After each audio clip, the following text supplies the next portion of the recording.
What do Dream Team? It's your boy D Neal back with another reaction video, guys. Here we are with geography now, Australia. Before we dive in, make sure you subscribe to the channel, ring notification bell, give the video a thumbs up so it gets suggested. Oh my God! Alright everybody, let's just all get it off of our chests. Koalas and kangaroos, boomerangs, didgeridoos, Sydney, Melbourne, Uluru, crocodiles, cockadoos, everything that will kill you, shrimp on Barbies, that's not true, that Vegemite stuff that tastes like poo, coral... That Vegemite stuff that tastes like poo. Alright, now we're gonna start it over because I like this. I like the vibe he going with. I like this little song he got going. Alright everybody, let's just all get it off of our chests. Koalas and kangaroos, boomerangs, didgeridoos, Sydney, Melbourne, Uluru, crocodiles, cockadoos, everything that will kill you, shrimp on Barbies, that's not true, that Vegemite stuff that tastes like poo, coral reefs and platypuses, platypi. Platypus. Alright, now let's actually learn about the freaking country. Alright, I feel like I would, if you would have kept singing, I think I would have learned more in the song. I think I learned better in song form. It's time to learn geography now! Hey everybody, I'm your host Paul Barbato. Today's gonna be Australia. You know the drill, let's dissect the flag. The Australian flag has a blue field with a Union Jack on the upper hoist corner to represent that it was a former colony and a current Commonwealth of the United Kingdom, with a large star under it representing the Commonwealth, and the 5 stars on the right, the Alpha, Beta, Gamma, Delta, Epsilon, Crucis, to the right representing the Southern Cross constellation. Alright, that was fun. Now let's discuss about the... Did not know what the stars stood for. I don't know what any flags mean, like the stuff on them mean. So that's cool to learn. Borders. Now, obviously, as an island nation, a rather large one, but still an island, Australia doesn't have any borders with any other nations, but that doesn't mean that Australia doesn't have some rather intriguing parameters. The country divides itself up in a rather intriguing way. Like the US, Australia has states, not provinces. There is a difference. 6 of them, and each one kind of has their own little flair and quirks, like Tasmania, known for being crazy. Where things get a little interesting, though, are the territories. Australia has 3 domestic internal territories and 6 overseas territories. Technically 7 if you include the Australian Antarctic territory, even though the Antarctic Treaty kind of bans anybody from claiming Antarctic soil as their own, which we will find out in future episodes that a lot of countries do a wonderful job at ignoring. The 3 internal territories are Northern Territory, Capital Territory, which is basically just the capital city of Canberra and some extra space around it, and the confusing little tyke Jervis Bay Territory. Jervis Bay was bought and developed to give the inland capital Canberra access to the sea, and eventually Jervis Bay split from the capital. However, it's still counted as part of the capital in elections. It's a little confusing, even though it... Yeah, it's sounding a little bit confusing. It is sounding a little confusing. So they're a part of the capital, but then they split off on their own and said we don't want to be a part of the capital city, but then, or capital territory. But then when the voting, it's like, okay, we are part of the capital, but it is a little confusing. Capital, however, it's still counted as part of the capital in elections. It's a little confusing, even though it really doesn't have much going for it, except for a small navy base and beaches that it kind of took from other neighboring towns. The most dramatic border area, though, would have to be the middle of Australia. For years, this slab of land didn't exactly quite know how to distinguish itself and has gone through 4 transitions in the past century. First, it was all South Australia, which didn't quite make sense because parts of it touched the northern parts of Australia, so it split into 2, 1 state and 1 territory. Then for 4 years, it became South Australia and 2 territories, the new one being called Central Australian Territory. Then finally it changed its mind and went back to being Northern Territory. Central Australia is kind of like your girlfriend at a restaurant. What do you want? What do you want? It's not that simple! Finally, we reached the... I love the comparison you made with that. I absolutely love the comparison you made with that one. The analogy. What do you want? It's not that simple! Finally, we reached the overseas territories. Although Australia has over 8,000 islands under its sovereignty, 6 of these islands operate as distinct territories, some of which sustain themselves with permanent populations. They are Ashmore and Cartier, the Cocos or Keelings Islands, Coral Sea Islands, the Heard and McDonald Islands, and the popular holiday spot, Norfolk Island, and the pleasant Christmas Island that gets attacked by huge coconut crabs every year. Finally, Australia Island and the pleasant Christmas Island that gets attacked by huge coconut. That's a crab? Jeez. Oh my God. I feel like that crab could take down the tree if it wanted to. The tree that it's climbing on, it can say, you know what? I'm tired of this tree. Chop. And that's it for the tree. Jesus. And it crabs every year. Finally, Australia is home to arguably the most micronations in the world. Places like the Principality of Wye, Rainbow Creek, the Empire of Atlantium, and more. These nations were developed by either small groups of people or a single person because they were doing things like protesting taxes and wanted to claim autonomy, or they were just kind of bored and decided to amuse themselves. But still, hey, they tried. All right, now let's talk about the landscape, shall we? Talk to me.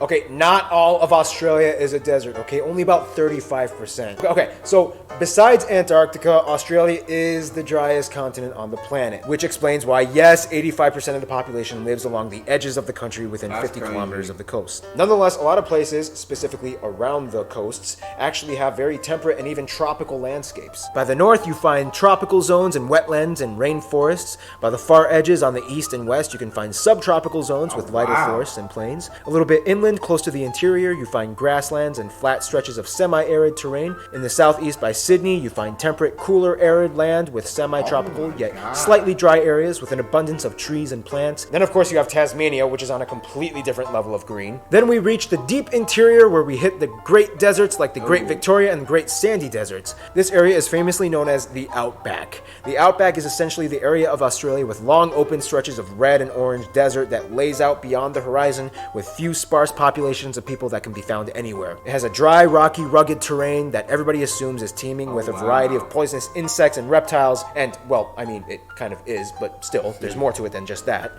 Nah. We see, I tell you, I feel like I could chill in an Australian city. Like, I'd be good. You know, like, everything would be cool, except for the huntsmen, which I don't know how much y'all see them in the city. I feel like you gotta live in a more rural area probably, but I'm not for sure. If I did see one, I'd probably panic, probably have a heart attack. It's cool. I know I'm not gonna die. I know I'm gonna, maybe, depending on how big it is. Yeah, to actually be in the outback, surrounded by these poisonous creatures, and I don't think that's for me. I think I could visit the cities, have an adventure, but being in the outback, I may not be built for it. Insects and reptiles, and, well, I mean, it kind of is, but still, there's more to it than just that. Oh, and don't forget Lake Hillier, that strange lake that is mysteriously naturally pink for some strange reason that baffles scientists. Now, if there's one thing that really epitomizes Australia, it would have to be its world-renowned beaches and coasts. People flock from all over the world just to enjoy the beautiful, pristine atmosphere of a real, authentic Australian beach. Just remember to put on your sunscreen, though. Australians actually kind of have a joke where they can tell who the ignorant tourists are. It's usually the ones who think they'll be totally fine sitting out in the sun for more than 20 minutes. Skin cancer rates are actually exceptionally high in Australia, and the population has acknowledged the precautions that they need to take. Now, we all know that Australia is home to some of the most unique and curiously distinct animal species. Yeah, I just went to the beach with my friends, and Jesus, they were all sunburned. I felt my shoulder starting to get a little sensitive, but it was nothing on the level as them, bro. When I tell you they were red, like, it was craziness. And we spent like one day at the beach, and we probably were out there for like hour and a half, bro. And they were just completely red, completely. The next day, it was. I didn't even know who I was staying with anymore. They completely changed, and I was like, it's because they put on sunscreen probably like 30-40 minutes after we were already in the sun for that long, and it was hot. It was just, that sun was beaming. And so I could imagine just being in Australia, that sun just cooking you, and be tough. They need to take. Now, we all know that Australia is home to some of the most unique and curiously distinct animal species in the world not found anywhere else. However, Australia is also known as the home of many feral species. Australia has over 50 invasive species that were brought over to the land from areas mostly in Europe, and over the course of nearly 1.5 centuries have bred and spread like wildfire all over the country. Animals like the European rabbit, red fox, water buffaloes, goats, pigs, even camels, and worst of all, the famous cane toad. They've all gone wild and have cost the Australian government billions of dollars in environmental damages and maintenance. Man. Yeah, I don't really know how to transition into the demographics from this part, so here's demographics. Today, Australia has a population of about 23 million people. Now, to many outsiders, Australia is kind of known as the place where the British sent their prisoners. First of all, that's rude. Second of all, that's only, kind of half true. Yes, during the early years of Australia's colonization from the UK, droves of convicts were sent to penal colonies in Botany Bay, which is now in present-day Sydney. Over 165,000 convicts, about 25,000 of which were women, were sent over the course of 80 years. Although the British Dang, so you telling me it was 145,000 male convicts to 25,000 female convicts?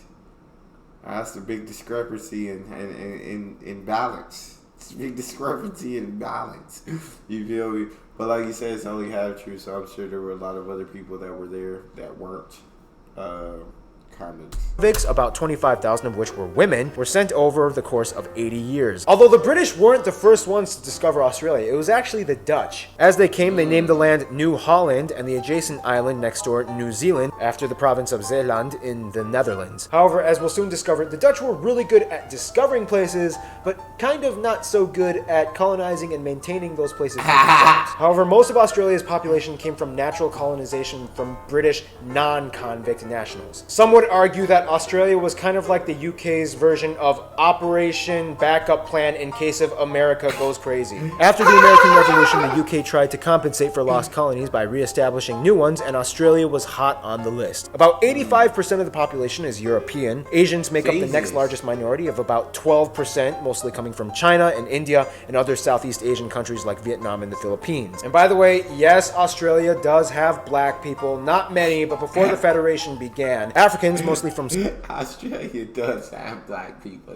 Not many, but they got some over there. Sub-Saharan countries like South Africa, Mauritius, Zimbabwe, and Sudan have historically resided in Australia. It wasn't until the 60s when African assistance programs allowed many Africans to study and eventually move to Australia. Today, they make up about 1% of the population. One demographic of people that commonly gets overlooked though would have to be the native Australians, commonly known as the Aborigines, which make up about 3% of the population. Aborigines are a very unique and distinct people group that come from hundreds of different tribes, each with their own language and dialect, spread throughout the north, south, and central regions. Today, Aboriginal rights are a huge hot-button topic in Australian legislation, and about 22% of the land of northern Australia is Aboriginal-owned. In 2013, Aboriginal groups actually banded together and decided to kind of make their own little state called the Murrawarri Republic, independent from Australia. The Australian government, though, doesn't really recognize this claim and just kind of brushes it off with a meh, as long as you don't cause a civil war attitude. Well, as you can see, a lot of people have come to live in Australia, but now let's see how Australia interacts with the rest of the world. Talk to me. Australia is, let's just put it very simply, a very popular country. If this was high school, Australia would be on the top of the social ladder, hands down. Okay. Everybody knows something. Okay, Australia. Top of the social ladder. They say we top tier. We as popular as they come. You know what I'm saying? We one of the cool kids. I wish that I could be like the cool kid. Think about Australia. When it comes to friends, though, Australia not only goes for the cool kids, but also the strategic ones. Of course, Australia gets along with many of its Asian neighbor nations, specifically China and India, as large numbers of people from those nations live in Australia, and they do great business with them as well. Australia gets along pretty well with the islands of Oceania, except Fiji. In 2006, Australia refused to back up a military coup that overthrew the government in Fiji, and since then, things have been a little weird between the two countries. In terms of their best friends, though, of course, New Zealand would have to rank in the top level, and they are basically like siblings that share a very similar culture, language, and histories as former colonies, whereas the UK also has a high priority on Australia's entourage as they make up the largest demographic of people ethnically and as migrants in the country. But finally, we reach the USA. The USA and Australia kind of have a little crush on each other. Australia is always there to back up the US in times when allies are necessary, and the US, well, I mean, we Americans, we just love Australians. We love their accents, we love their culture, we love their accents, we love their spunky Australian attitude, and we love their sexy, sexy accents. Almost any Australian that comes to the US is... It's a fact. It's a 100% fact. Immediately loved and welcome, even if they are slightly sociopathic. One sentence with that accent and we are smitten. We love Australia. In conclusion, Australia is... Just everybody loves Australia. Stay tuned. Austria is coming up next. We all really do love Australia and the amazing amazing country that it is, with the amazing people that they have, with the amazing accents. That's all we got. You guys got a favorite video suggestion, you can subscribe to Patreon or drop it in the comment section. It's your boy D Neal.